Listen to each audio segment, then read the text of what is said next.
I'm your host, Destiny Sidwell. I'm also your host, Sarah Crowley. And this is Bookmark'd.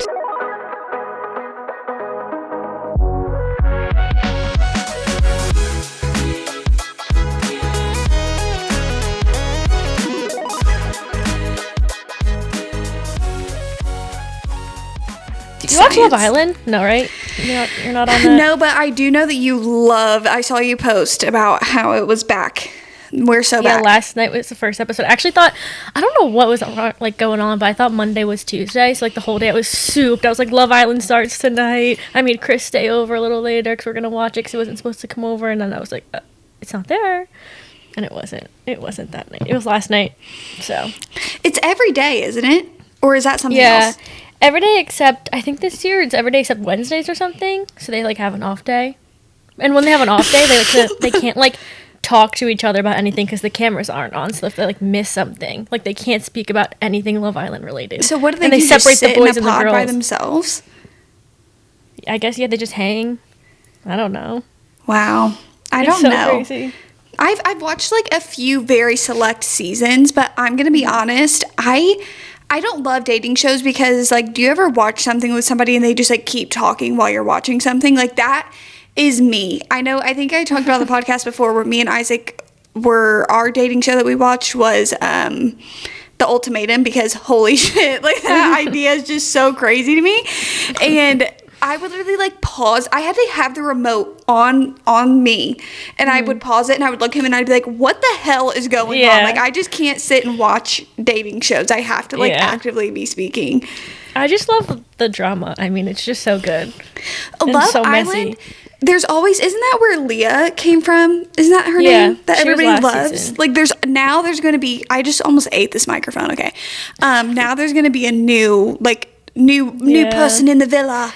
I guess it's like crazy because like the earlier seasons I would watch years ago, it's like they weren't going on. I guess it's like any reality show. Like no one was going on for like social media clout until like more recent years. Like everyone knows they're going to have at least a following once they get out. But that's the thing. I feel like I've even watched people discuss like The Bachelor, Love Island, and they're like, it makes it a little bit hard to watch because you can tell that some of the people go on there because they're going on there for exposure. Like that's all they're hoping for. Yeah, you like don't know who's there for the right reasons. They always get into it too. They're like, you're the clout chaser. It's so good. Oh, you're not here for the right reason. Yeah. I eat it up. So anyway, that started last night. Well, welcome back to Bookmark, guys. Welcome to today's episode. We do have a little announcement to make for today. Why am I so nervous? I don't know. Yeah, guys, me and Sarah are no longer friends. We're ending the podcast. Me and Destiny hate each other. Yeah, we hate each other. We're just getting ahead of the rumors that are going to start.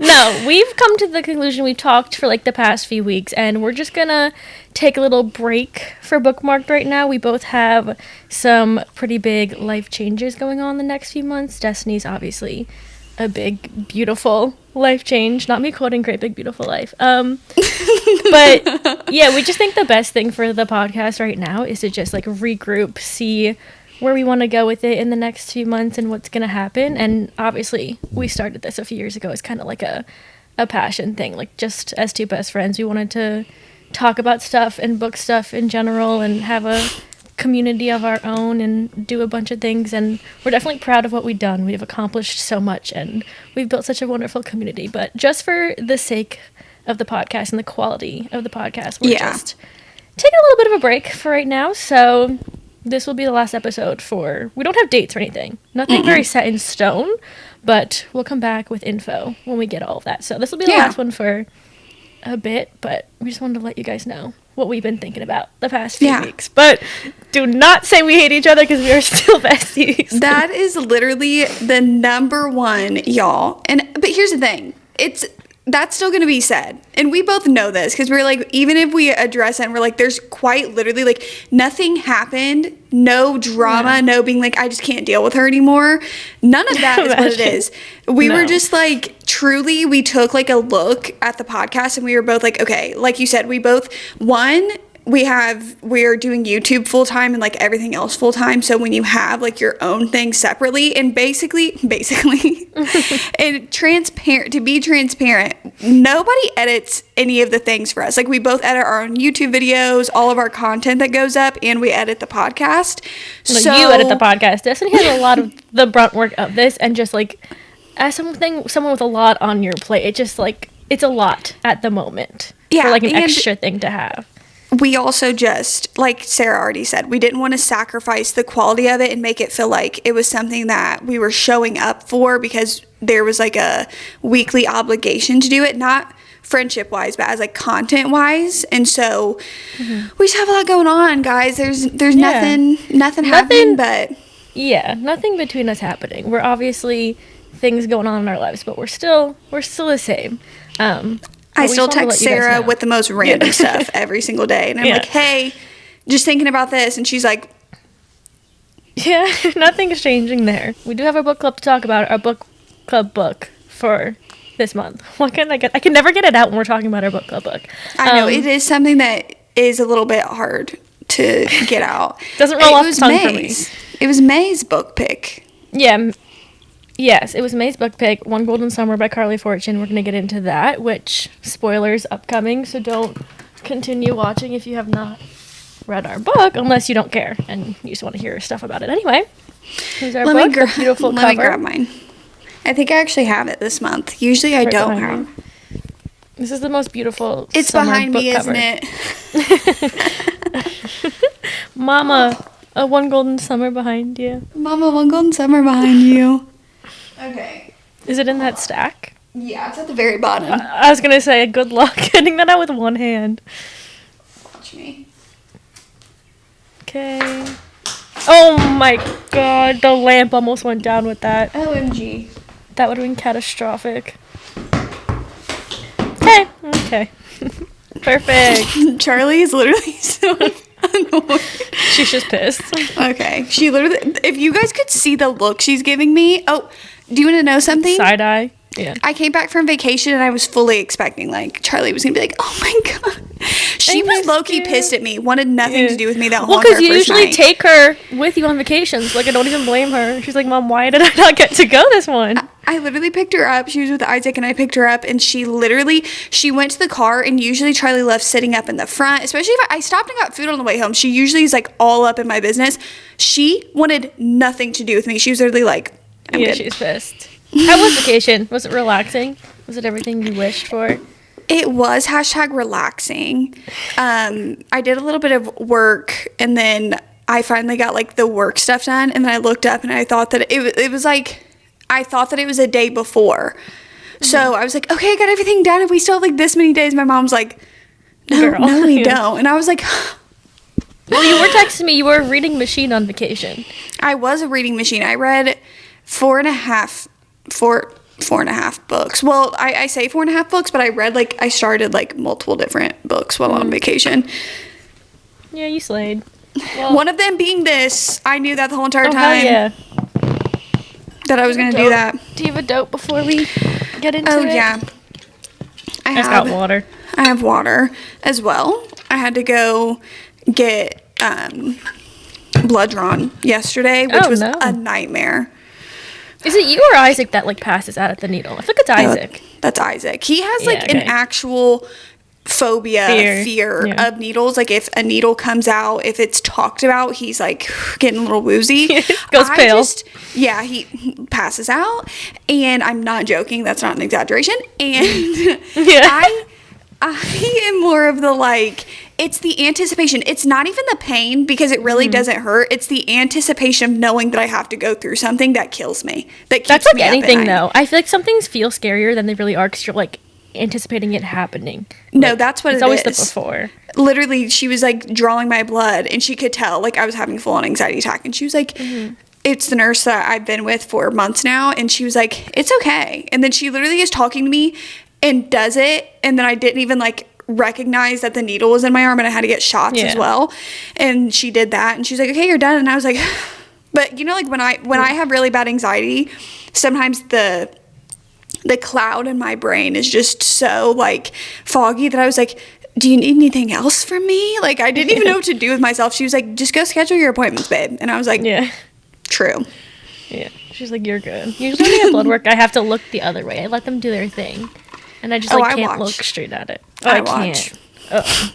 I told you, it's the anticipation. I have to know that you're doing it. Like, I have to know up until the very final moment that you're doing it. Yeah. It's the worst, though. It's never fun to do that. No. Anyway, into our One Golden Summer chat. Okay, let's start. You have a rating? What'd you rate our book? Okay. I'm trying to think back. I think this is my highest rated out of any of the books that we picked. I gave it a 4.5 star, which Slide. I don't think we ever thought that we'd see the day that I did that with the Carly Fortune book. No. I also think this is the highest out of our whole journey. I gave it 5 stars. No, and I really I felt a 5-star feeling a little bit at one point. What did I say? I forget. It'll come back to me, I think, as we're talking. There has to be something that really stuck out to me that I was like, 4.5. It's not that 5-star feeling, but it was so good. Like, it was so good. I was so shocked. I think it's like one of those where you go into it like, okay, new Carly Fortune, I know what to expect or whatever. But like, I was like genuinely shocked as I was reading. I was like, I think I'm in love with Charlie Florrick. No, like I think I love him. The whiplash that I got from remembering him in Every Summer After to him in this book, I literally was like, yeah, well, he's so grown. Well, I was trying to remember Every Summer After, too, because I just kept focusing on, like, how it ended, and then also just, like, their relationship. Like, I don't really remember Charlie in it, but then I'm like, he's 35 in here and 19 in the first one. I'm like, he's grown up, for real.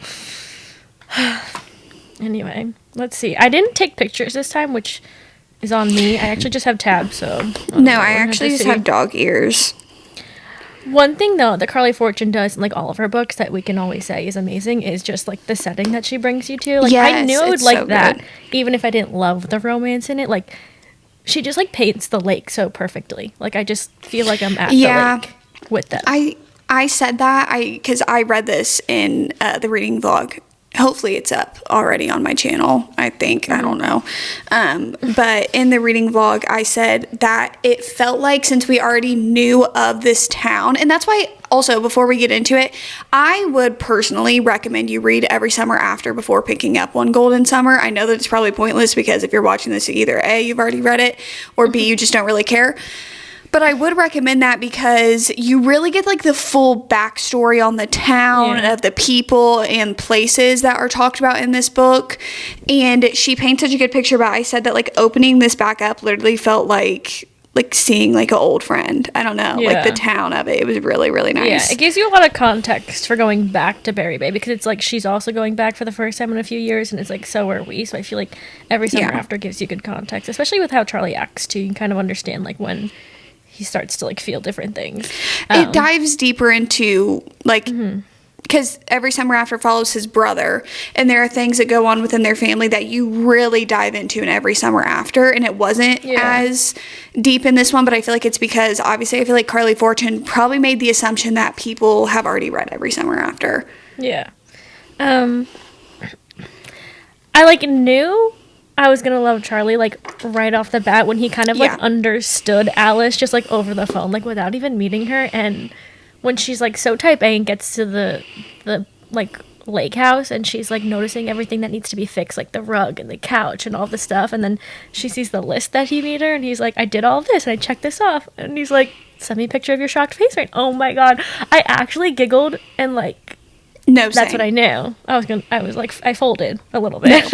No, literally same. From their first interaction, not even just the list thing got me, but whenever he is texting her, when she calls him and she's like, hey, I need like this and this done, and he makes her, he like stops. She's like talking, he's like, how are you?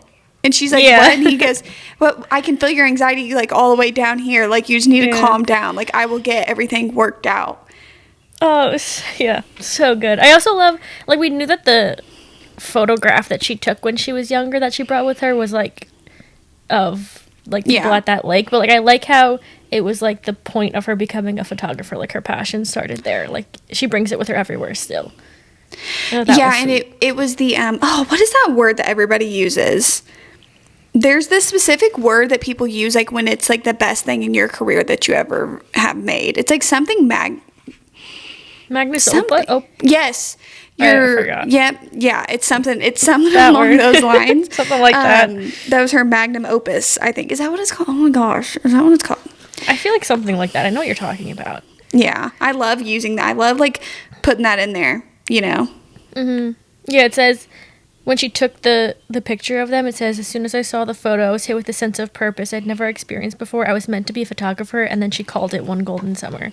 I love when they tie in the name of the book so perfectly. Same. I love finding it, too. Yeah. And one thing she did in this book, too, like in Alice's point of view that I really liked, is since she's a photographer, like, when she sees even, like, a mundane scene, like, in her head, she, like, says click as if she was, like, taking a photograph of the scene. And I thought that was really cute, because it's like she's trying to remember it, but, like, it looks picture perfect in her head. I liked those parts. It happened a few times. Yeah, but then I would get confused sometimes because there were parts where she was, like, actually saying that she was taking a photo, and there were parts that she was saying she was mentally taking a photo, and I was like, Yeah. wait, which ones did you, like, actually take the photo? Yeah, what are the photographs? Her photography aspect really added so much to the story for me. Like, I feel like same. because of her having that as a profession, the way that she saw everything, and then the way that Carly Fortune, like, then wrote her character to, like, see life around her and, like, see moments and see everything, it made her character just so enjoyable. Yeah. It, like, wasn't a fact that she was a photographer. Like, she, like, did everything as a photographer would. Like, in her point of view. It was, like, I don't know where I was going with that. But one part I liked was when she first saw Charlie, like, at the grocery store, and then she said whoa, and that became an inside joke.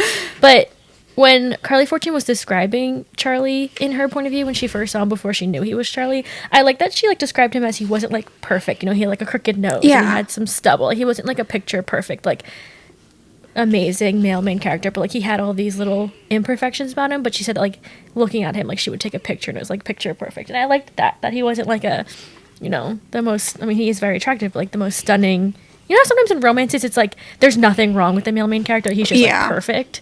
And I was like, I like that. And then she said whoa and dropped the cucumbers, and I was like, oh my god, so cute. And then he says it back to her. Yeah. When he sees her on the boat, oh my god. It's so good. They're, like, little tiny moments I absolutely loved. And something else that won me over immediately is how he, like, uses when he learns her name and she's like, oh yeah, Alice Everly. He's always like, whatever, Alice Everly. Like, why does that get me? Like, I was like, why is that?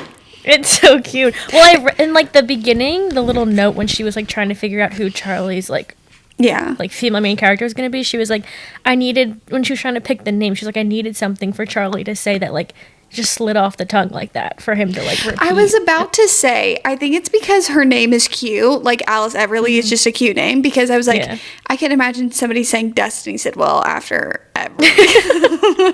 Yeah, like Sarah Caroli. Like, it doesn't hit the same. Okay, Sarah Caroli, you'd be like, awesome, loving this. And it was, I liked in the book how, like, their banter was really good, but, like, it was really subtle. Like, it wasn't just, like, the things that they would say back to each other. It was, like, the little things. Like, he would, like, wink, or, like, they would, like, look at each other. Like, there was little tension moments that were even better sometimes than the, what's it called? Like, yeah, when he saw her get on the boat, he said, it's you, and his dimples wink. Whoa. Oh my god, I love when he said that back to her. He just, like, played with her because he knew she would get flustered. Yes. And it was so good. But it was in a way that I really like. Like, whenever they're like, I think, are they getting off the boat for the first time or something? And her grandma sees them, and she's like, oh, bring your friend up for tea. And then he's like, Charlie turns to me grinning, bring me up for tea, Alice. Like, yeah, like, he's just so, like, so good. He's just something about, he's got charisma. He's got riz, if you will. Like, 100. Like, that's what they were talking about when they coined the term riz. They were picturing Charlie. Yeah. It was cute too, his relationship with Nan. Like, even just, like, from the beginning, like, he was, like, taking care of her as well. Oh, his relationship, and then when you kind of dive into, like, later, I feel like it was connected a little bit to, like, his mom, like, things with his mom. Yeah. I was like, that literally, like, how he wants to be this caretaker. Also, completely unrelated, I knew from, like, the first hint that we dropped that, like, there was something medically going on with Charlie. Oh, like, yeah. It was very clear and apparent to me. And then when I know he was like taking his blood pressure, and I was like, yeah, I'm well versed in people having to take their blood pressure and having heart things. Like I can see between the lines very well. Yeah, I didn't know what it was going to be, but it wasn't. I do think like if you're not picking up on those parts, it could be surprising, but it wasn't very subtle. Like the blood pressure and him getting out of breath and everything. I didn't know it was going to be as extreme as it was, but like I knew there was something that was going to happen there, and like it made sense eventually. Also, when she says like her sister, like she's like not the quiet one, but like out of all of her siblings, like she's the turtle, and how her sister calls her laugh like a witch laugh, but like every time she laughs, he like stops and looks at her because he loves it so much. Oh god, it was so cute. I loved that too, because I also have a laugh that like whenever I'm genuinely laughing, I'm like, oh god, like especially if we edit videos of ourselves, like when I find myself like laughing, I do edit out most of them because I'm like, no one wants to hear that. Well, Charlie would love your laugh. Thanks, Charlie. I said there's something about an MMC with the name Charlie. I said, okay. I do love the names that she like just the names in this book. Charlie and Alice Everly. Got cute names. I know. I liked this part. It says, he says my name like nobody else has. Like it tastes better than other names. Alice Everly. And then he says it like, where she says it 3 times. Oh yeah, I just saw that one. I love the one on page 73, for those of you following along, where he looks at her and he goes, I doubt anyone survives you. He says, lifting his eyes to me, they're truly mine. I was literally like, I literally, okay, let's use a better word, Destiny. I was astounded. I don't even know if that makes sense. Good word. Yeah, I like that part. I just put a little tab on that page as well. I also like how she kept calling his eyes like different shades of green, like whenever it was like a different moment, like she would just like pick up a different green term. And this part says, after she made like the bucket list, which I think was fun because she like wants to have that 17-year-old summer that she didn't get to have. Yeah. And it says, wait, hold on. This is hard when I don't have any notes at all. Oh. She says, we should do that together. And he says, kiss? And she says, the list. You should have a 17-year-old summer with me. And he says, yeah. And then he takes a picture, whatever. And he says, and that is a very skimpy bathing suit. We can do this. His eyes sparkle. They're Aurora Boreal. How do you say that? Aurora Borealis green. You and me, Alice Everly. It was just cute. They're doing the bucket list together. Yeah, and I liked that it was a little bit of the book, because I feel like or at least me, I feel like I read quite a few books in the past few months that like have that trope of like a bucket list. Yeah. But I liked how involved it was in this story. Like that's like my dream amount of like, if you're going to do that trope, like I don't want it to be like, oh, we're constantly like coming back to the list, if that makes any sense. Like it's the whole plot of the book is a list. It was I feel like it was subtle enough in here where he would like bring it up again, and like in her point of view it was cute because it's like he remembered like a number off the list of like what they can do, because he's like, okay, check off number 9, and like I had to like go back and be like, okay, so what's number 9 actually?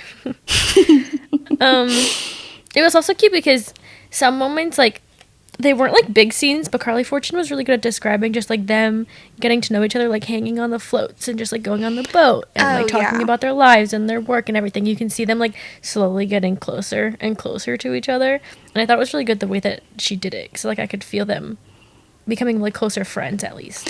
And I also agree that she did a really good job with that because it's in those like, I want to say mundane moments, like whereas like you're not necessarily doing big things, but that's like when you really get close with somebody, is in like the monotony of like regular day-to-day things. And when an author can write those things and make them swoon worthy, like you said, the part where she's like lounging on the unicorn floaty and then like he comes over and she's like, I'm just gonna stay on it, and then he like is trying to get on and she doesn't want him to, so then he like flips it over. I was like, it's just like cute little moments. Yeah.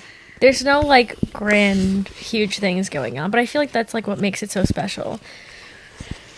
And then the part where she, like, finally shows him the photo and, like, he remembers, like, he has seen the photo before and he tried to find the photographer. Like, I thought that was... I didn't know what his reaction was going to be.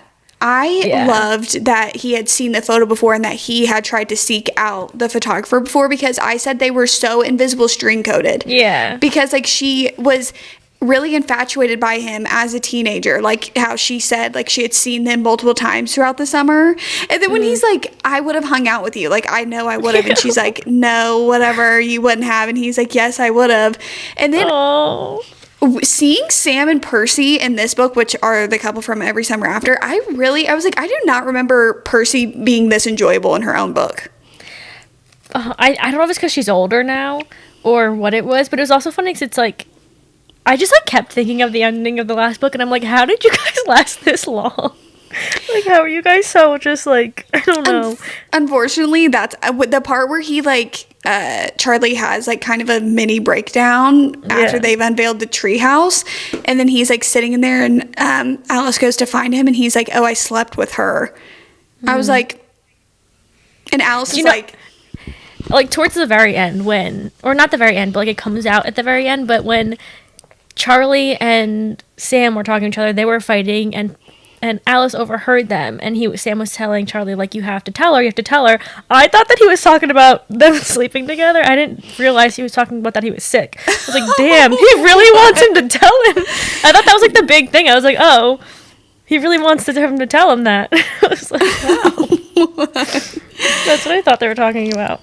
That's crazy. Yeah, well, I'm on the page where she shows him the picture, and where is it? Oh, wait, the next page, maybe he says it? Oh, yeah, he says he, like, went to go see it, and he tried to find, but there was no signature, and she said, I wish I could have, but I was so shy, I've always wanted to be someone different, and he said, I like the person you are, I wouldn't change a thing. No edits, not a single one. Oh my god, that was so cute. Because I know. She's like in the whole thing where she's sending in the photograph that's like non-edited. So I thought that was a cute part. I'm flipping through. Remember when her niece couldn't come and Bennett like immediately was like, I'll go get her. I'll go drive the 6 hours to go grab her. Chill. It's like, oh my god, love him. I loved this part right here where I feel like it's a trope when you like. I feel like I've read about a few main characters that are like into photography, and it's like a trope where they're like, I don't let anybody take my picture, and she's like that. But then when Charlie is like he like goes to take a photo, and he's like, oh, one more, and then he like takes a selfie of the two of them. Yeah, that was so good. Oh my god, I was low-key freaking out. I was picturing it in my head. I was picturing like what the photo would look like in my head of like them just looking at each other. So cute. On page 192, she says, were you expecting me? And he says, you're the last thing I expected. It's like little subtle things I would say, but I'm like, it would really hit hard.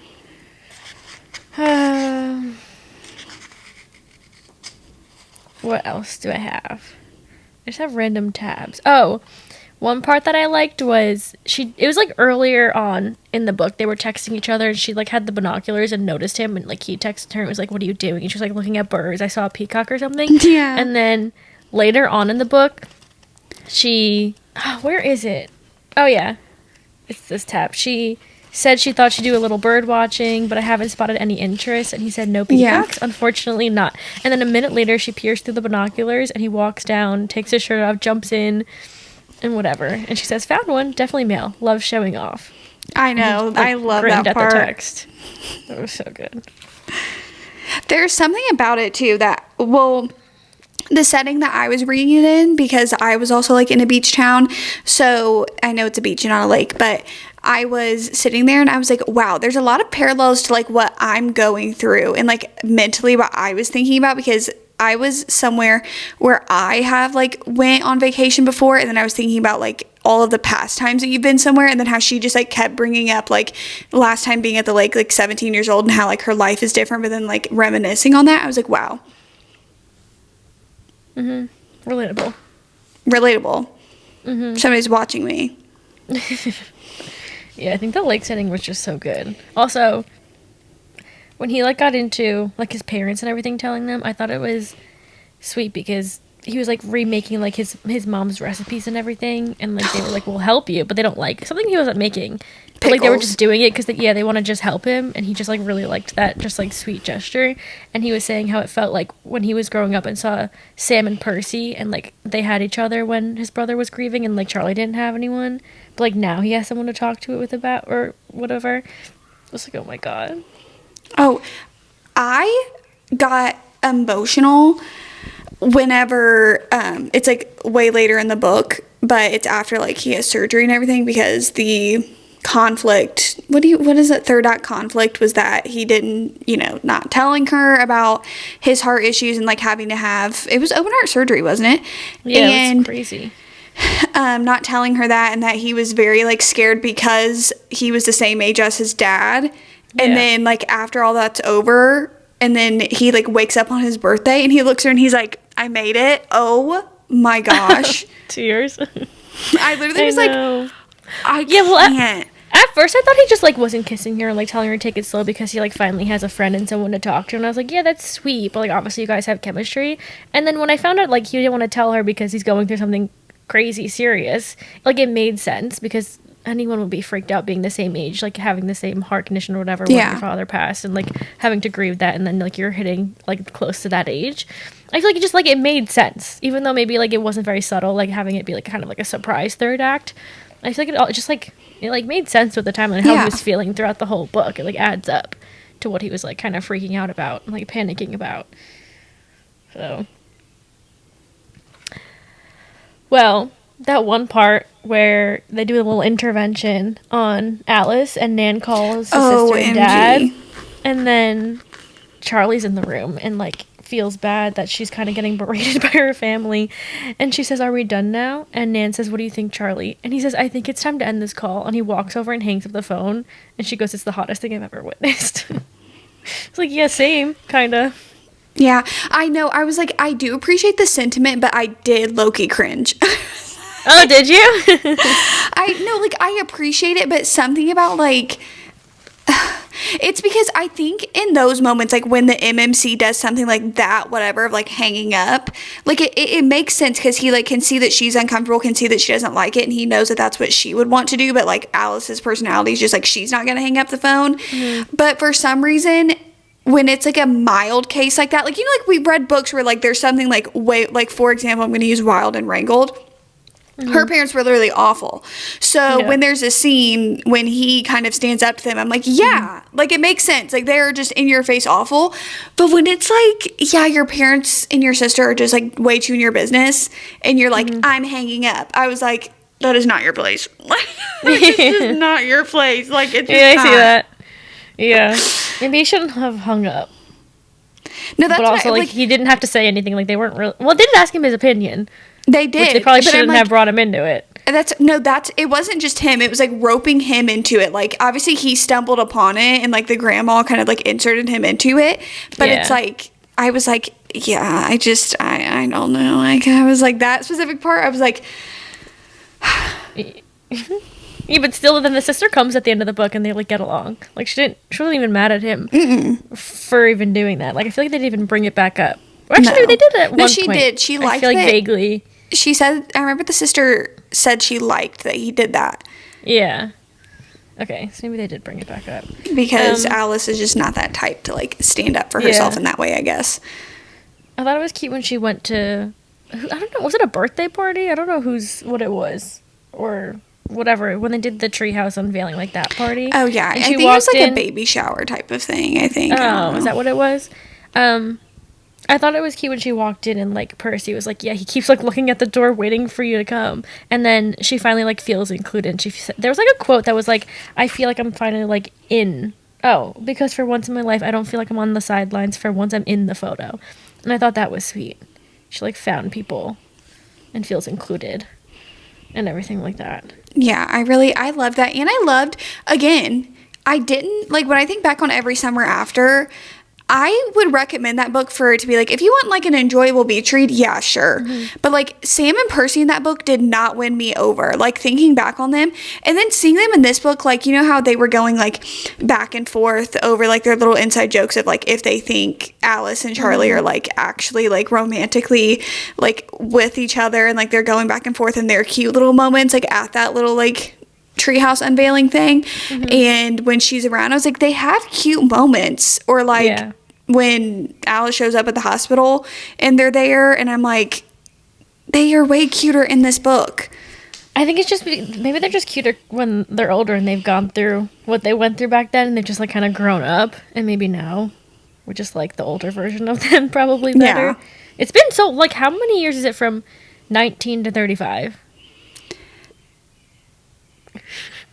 They're not 19 at the end of that book. They're like, I thought Charlie's 19 in Every Summer After. For when they see each other again? No, like the old, like when they first, like the past timeline. When we first see them get together. I know, but they're young. I'm talking about them like, you know, because you do the back and forth timeline. I'm talking about them in their book, like even Charlie in their book in the present time, because they're like way older. Because remember, it's like a big time jump. Because that was where I was like, okay, Love in Other Words rip off. Oh yeah. So they're like way older at the end, like parts of their book, and I'm like, y'all were not this enjoyable in your book. No, I agree. Because I don't even like remember the present day, like them being older. I just remember like the past and them like first meeting and getting along with each other. And I think about them in the present day timeline. That's why I've been saying that. Where I was like, I was surprised at how much I like Charlie because of how he was in the present like timeline and Every Summer After, and then how Sam and Percy were. I just didn't like them. Yeah, I think they have more personality in this book as like the side characters. Yeah, the whole entire thing with Nan and like her being John. at the cottage, and the little comment she makes about like, one, how she misses her husband, but then two, her best friend, and like how she can't talk to John because like she misses her best friend so much. I was like, okay, I'm not ready for this. I knew there was something going on. She wasn't just like upset that she like hurt herself or whatever it was. There's obviously something else going on when she went back to the lake house. Like there's obviously a history there within everyone. And I'm glad that we went at least a little bit into it. Like she saw John again, because I was hoping we would like see her history of the house and like her and her best friend. And we got like a few different like paragraphs saying like how when they used to hang out, the four of them, and like their dynamic. I didn't expect her and John to have their own shared moment like that. They haven't spoken since. I thought it wasn't just because her best friend was dead. I was like, there's definitely like something that happened between them, and I was thinking either like they shared a romantic like moment, or they got into an argument of some sort that felt like irredeemable. But it was also like because they had all four been in each other's lives like their whole like since they were very young, that I was like, oh, this is heartbreak. Well, I like that they were able to reconnect and that they did the little road trip back to John's, because it's like you're never too old or it's never too late to like do that. So I liked that part that we got.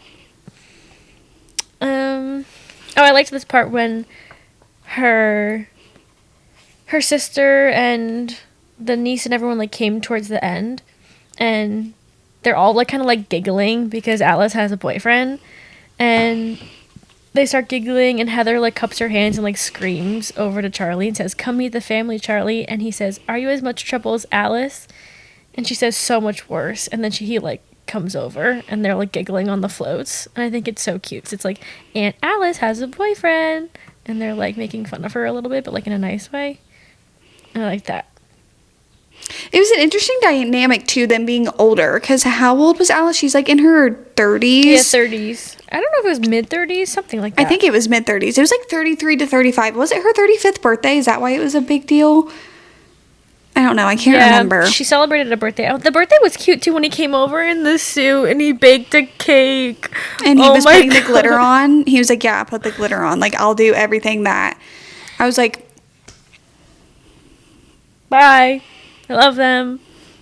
So they really cute. did pull through. I really don't know why I rated this a 4.5 over a 5-star. I'm trying to remember, but there just is something, like, even when I'm thinking about it, I'm like gushing over it, but I'm like, still, it's not a 5-star territory book for me. 4.5 is great. You're like nearly it's there. Close. We're nearly there. There had to be something that I just like put out of my brain that I'm like, there was something that gave me the ick that turned me off from it being a 5-star. That's okay. Oh, wait, no, I remember. It was the pacing. I feel like the pacing slowed down randomly somewhere, and unfortunately, I am somebody that if the pacing really slows down for like, I think it was because that last portion of the book, like the last 20-ish% really slowed down, and I was like, okay, we've lost momentum. Yeah. There's like a whole build up and then it slows. Yeah. Like, yeah. That's understandable. I liked at the end. It's close to the end. It's like the later 200 pages when I don't know who's jumping in the pool with them. I think it's Bennett when they're all together still and they're like in the pool, Bennett and Charlie, and he goes, "Get in here, Alice, biggest splash you can make," and she says, "I'm good, I don't want to get my hair wet." And the two of them give each other a look, and then Charlie swims to the ladder and pulls himself out, and he stalks towards her, and she says, "No, don't even think about it." And he scoops her up and says, "Too late." And she says, "I hate you." And he smiles at her, water running down his face in the glistening whatever. "Nah, you love me." And then he drops her in the lake. I love them so much. Unfortunately, so cute. Yeah, I was like, not unfortunately, as in like, unfortunately. I was saying that stuff that I was like putting myself in Alice's shoes, I would be like, yeah, that'll do it. That'll do it. Felt a bit random to me, but I guess something needed to happen for Alice to step back was when they were leaving John's house and he like almost hits a fox and like puts Alice in the hospital for like a few chapters. Yeah, that's where the pacing started getting weird for me. Yeah. And I was like, okay, this is getting... Yeah, that part felt a little random to me, but then I guess it was like the part where Charlie obviously feels bad and like wants to like keep like being like in front of her, and she just like needs space and needs to like push him away for a reason. That just feels like a little bit of a random reason, but like I can overlook it, I guess. I think it was also, though, it was using the fact that like she was in the dark about why he was not fully being like romantic with her, even though she could tell that he liked her. Like she like knew even in her inner monologue like that he had feelings for her. I think that was to prove the point of like, because they were arguing already, they were going back and forth about something. So I'm pretty sure when he crashes the car, he says something about like them not being like that. I wonder if I can find that. And so since that's the moment when he looks at her and like they're doing this back and forth and she's very frustrated because she doesn't know, because there's no communication, it, of why he's not really wanting to go like all in with her. So she's already frustrated, and then that happens right when they're having this conversation, because I think the niece is in the back and she's saying something about them.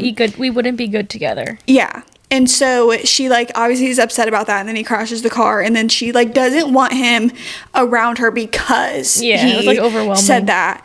And it was like I'm not getting choked up, I just randomly started having dry throat, so that was really weird. But yeah, I was like, that's when, because like I said, I could kind of assume where the story was going. Not that he was going to have like a big open heart surgery, but like that something medically was going on, and that he was like a little spooked by it because of everything. But I was just like, I just wish you would communicate, because that is like my biggest turn off for any story, is if it's like, especially something that big. It's like, but I understand too though, because he's very scared because of the things with his parents, that I feel like he kind of felt like, I don't really want to get involved and get somebody like how my mom was heartbroken over my dad. Like I don't want to do that to somebody.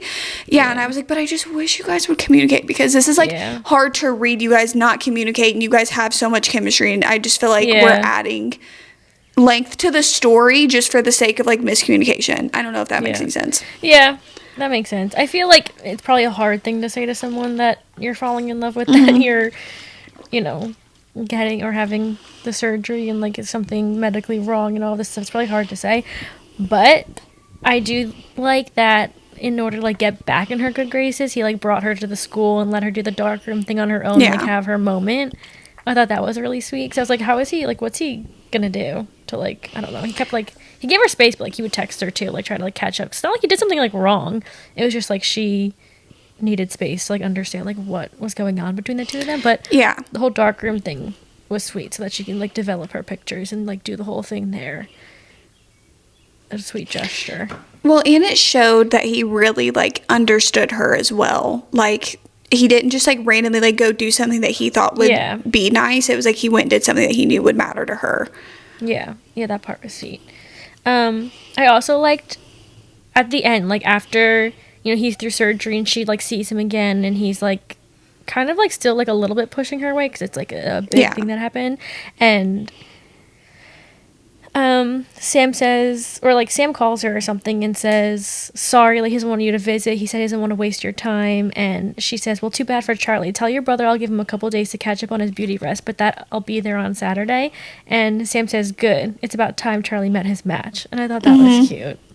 It's like Charlie would have done that too. I really like that. And I think this is, like, you know, after everything, because then obviously, like, she shows up at the hospital and then they're, like, you know, over, because that was, like, the one thing keeping him from being in the relationship. But this, I think it's kind of like what we touched on earlier of how, like, she always was, like, very transfixed by them, like, growing up. And, like, they're all at the house or the lake. Isn't it the lake together? And, Percy, and she goes, Percy turned to me. This might sound weird, she said, and Sam started to chuckle. She glared at her husband before turning back to me. But I had this feeling that things weren't complete until you showed up. It's like you were always meant to be here, Alice. At that, Charlie's eyes swung to mine. That's because she was. And I was like, I'm freaking out. It was like weird because Percy's like, I just feel like you were always meant to be here. And the fact that, like, she would watch them and, like, she took the photo of them. So she was always kind of like, it feels, again, invisible string coded, like she was meant to be there. Yeah. And that's, like, another thing, like, along with, like, how the grandma, like, it's not too late. Like, it wasn't too late for them either. Like, even though they're in their 30s now and not, like, having a 17 summer or whatever. It's like, it's not too late for them to, like, have their friend group and, like, I don't know, do their thing. Yes, yeah, I loved that. And at the end, it was so cute. Sam tells her that she's made Charlie the best version of himself, and she says he was always this version. And I like that, like, even when he had, like, the meltdown and the blow up, kind of, like, trying to, like, push her away and, like, trying to get her mad at him for, like, things that he's done wrong and, like, the mistakes he's made. Like, she was still saying, like, I know the version of you right now, and I like that version of you. Like, maybe I wouldn't have liked you at 19 or however old when you made all these mistakes, but I like you now and I like this person. And she's always said that. And I thought that was sweet. That was sweet because I can relate to sometimes that self-destructive nature of, like, I don't know, and being like, oh yeah, like how Charlie was doing, but what she said was really eye-opening of, like, yeah, but you're, like, a different person now. Like, even you telling me these things that happened when you were 19, like, you're very obviously, like, not that person. So I don't know why you're still carrying around guilt from being 19 years old. Yeah, exactly. And he's had, like, so much going on. Like, he had to, like, make sure everyone was happy. Like, everyone, like, grieving so much when they were younger, making sure his younger brother was happy. Yeah, he was, like, the man of the house type of thing. Like, all of a sudden. Yeah, I remember that part. It was, like, he was, like, 14 and had to become the man of the house. And he was, like, I didn't even know what that meant. Or something like that. Yeah. I liked this part too because, you know, she's, like, at her art show, but then, like, the little snippets of when she's talking about how they, like, bought the cottage and she was like, her nan is always there and says she was at the cottage to witness the biggest argument of her relationship thus far. I wanted to paint the wood walls white and Charlie is adamantly opposed.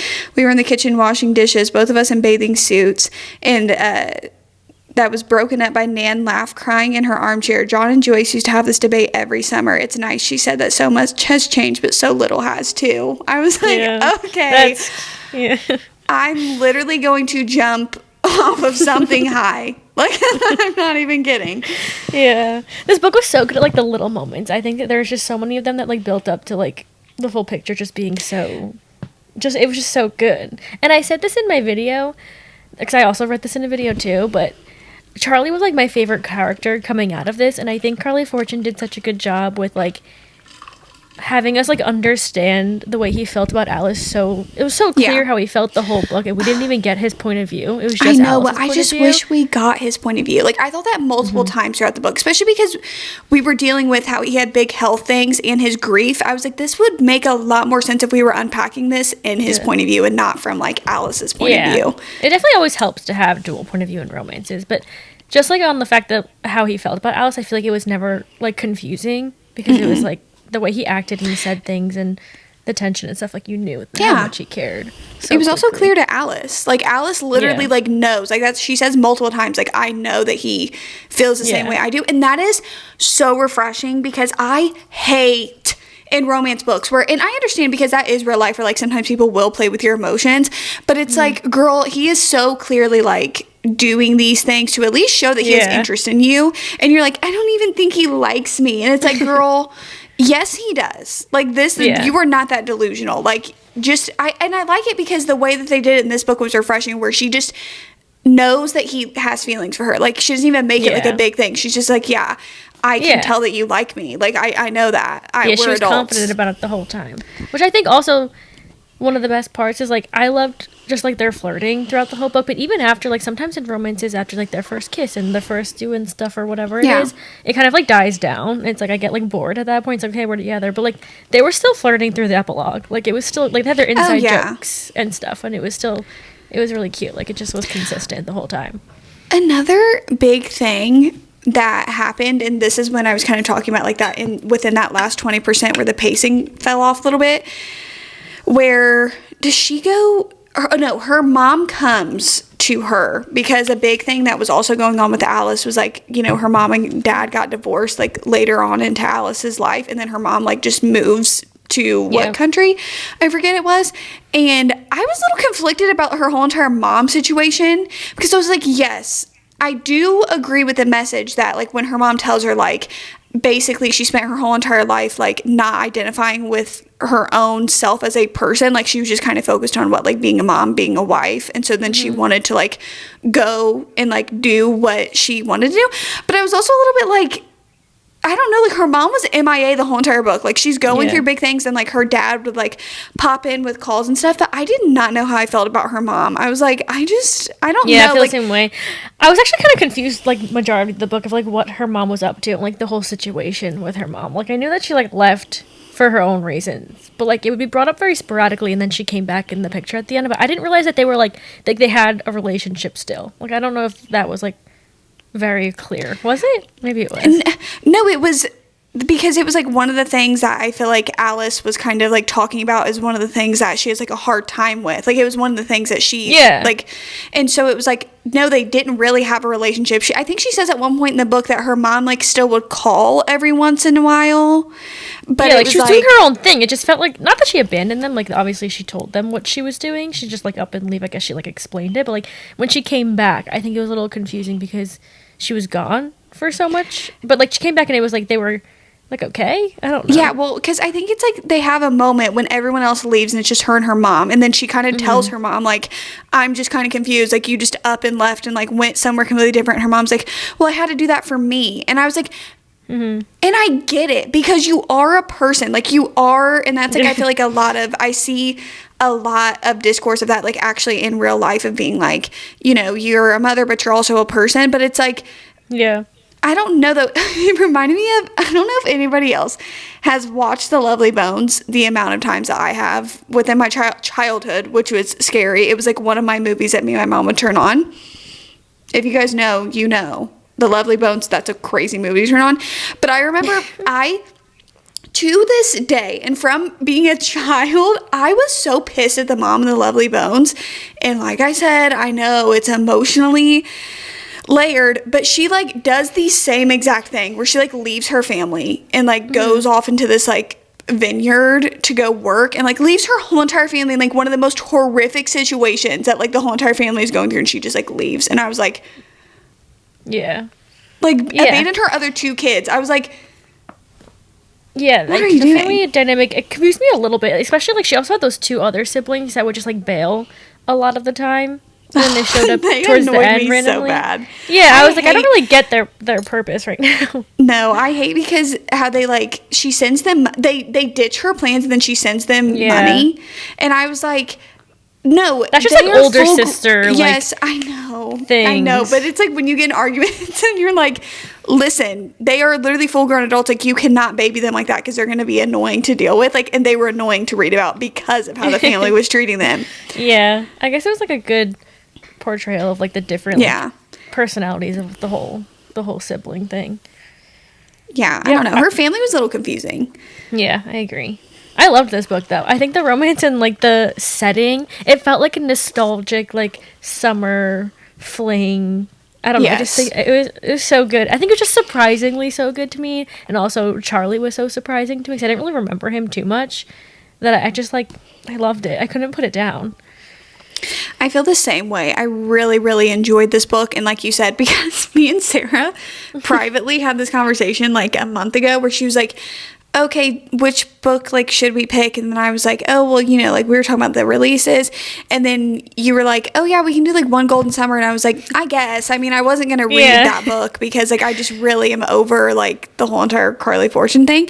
Yeah. And also because of reading Every Summer After and Charlie's character in Every Summer After, I was like, I don't have interest, but I will do it because I do think FOMO is going to get to me. Thank God. Because it is one of my favorite books that I've read this year. It's like such a good, I would recommend it.